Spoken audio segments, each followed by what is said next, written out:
Hello, my name is Tejaswini and I study in class 11 science.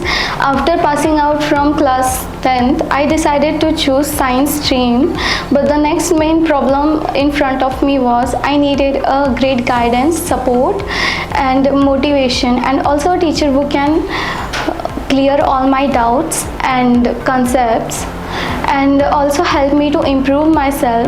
So finally I decided to join Guru Academy, and the teachers here are very cooperative and friendly and also strict.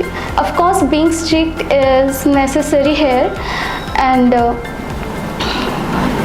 me being a average student, I always had so many problems in communicating, but the teacher here always tried to make us comfortable around them, and they teach all the concepts in a very easy way, and also tries different ways to make us understand everything, so that we can enjoy learning and studying with them. I think the decision of joining Guru Academy was a great choice towards the bright future. Thank you.